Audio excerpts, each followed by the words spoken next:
Em nome do Pai, do Filho e do Espírito Santo. Amém. Amados irmãos e irmãs, é com muita alegria que estamos aqui para juntos estudar e meditar a primeira leitura que a Igreja nos apresenta para esta segunda-feira da 16ª semana do Tempo Comum. O texto de hoje se encontra lá em Êxodo, no capítulo 14, e nos diz assim: Naqueles dias foi anunciado ao rei dos egípcios que o povo tinha fugido. Então, mudaram-se contra ele os sentimentos do faraó e dos seus servos, os quais disseram: Que fizemos? Como deixamos Israel escapar, privando-nos assim dos seus serviços? O faraó mandou atrelar o seu carro e levou consigo o seu povo. Tomou 600 carros escolhidos e todos os carros do Egito com os respectivos escudeiros. O Senhor endureceu o coração do faraó, rei do Egito, que foi no encalço dos filhos de Israel, enquanto estes tinham saído de braço erguido.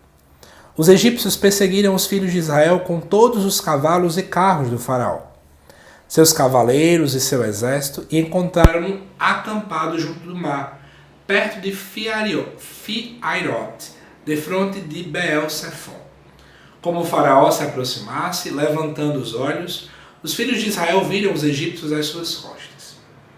Aterrorizados, eles clamaram ao Senhor e disseram a Moisés: Foi por não haver sepulturas no Egito que tu nos trouxestes para morrermos no deserto? De que nos valeu ter sido tirados do Egito? Não era isso que dizíamos lá? Deixa-nos em paz servir os egípcios? Porque era muito melhor servir aos egípcios do que morrer no deserto. Moisés disse ao povo: Não temais. Permanecei firmes e vereis o que o Senhor fará hoje para vos salvar. Os egípcios que hoje estáis vendo, nunca mais os tornareis a ver. O Senhor combaterá por vós, e vós ficareis tranquilos. O Senhor disse a Moisés: Por que clamas a mim por socorro? Dize aos filhos de Israel que se ponham em marcha. Quanto a ti, ergue a vara, estende o braço sobre o mar e divide-o, para que os filhos de Israel caminhem seco pelo meio do mar. De minha parte, endurecerei o coração dos egípcios para que sigam atrás deles, e eu serei glorificado às custas do faraó e de todo o seu exército, dos seus carros e cavaleiros. E os egípcios saberão que eu sou o Senhor, quando eu for glorificado às custas do faraó, dos seus carros e cavaleiros. Amados irmãos e irmãs, eu quero chamar a atenção para 3 pontos desta leitura. Primeira coisa, é perceber a característica do faraó.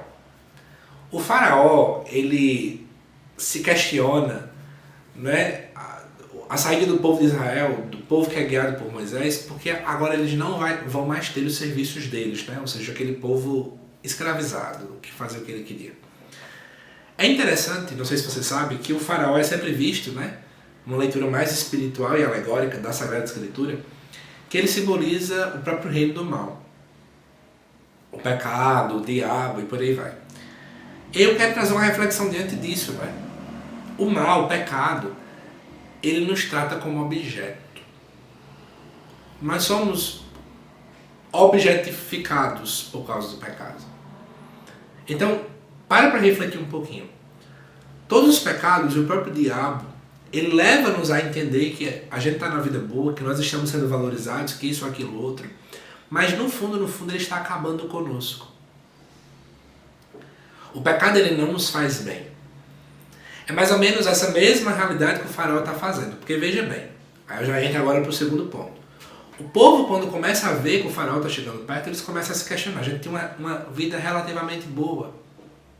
A gente não queria vir para o deserto. Ou seja, lá, embora sendo escravos, lá, embora sofrendo, lá, embora talvez passando fome em algumas situações, comendo coisas ruins, mas a gente comia. Lá a gente estava preso, mas é melhor que estar no deserto. Sol forte. Lá a gente sofria, mas a gente ia ser morto por eles ou perseguido por eles. Então assim, veja, é sempre essa realidade. O pecado, ele traz essa dualidade dentro do nosso coração.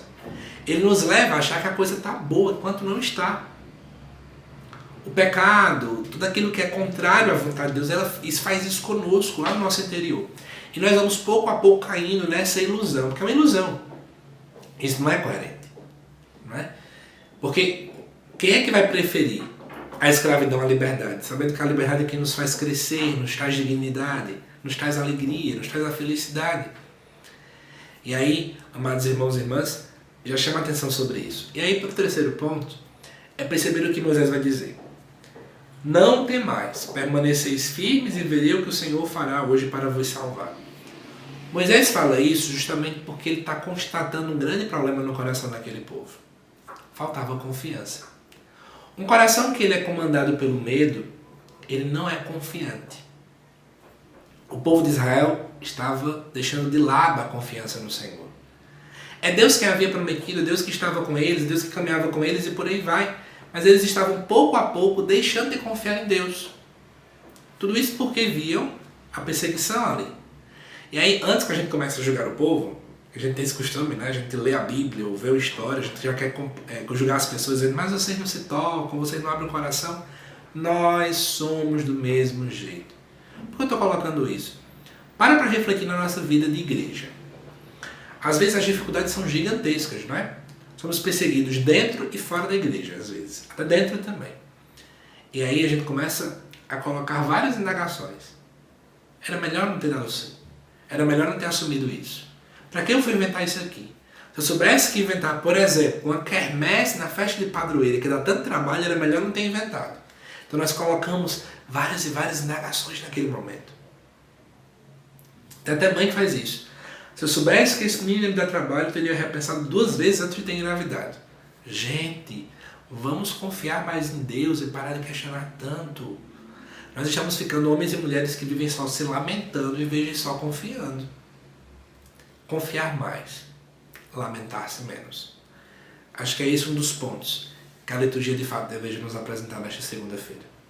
Eu te aguardo daqui a pouco às 7 da noite aqui no canal para o estudo também do Evangelho desta segunda. Até já!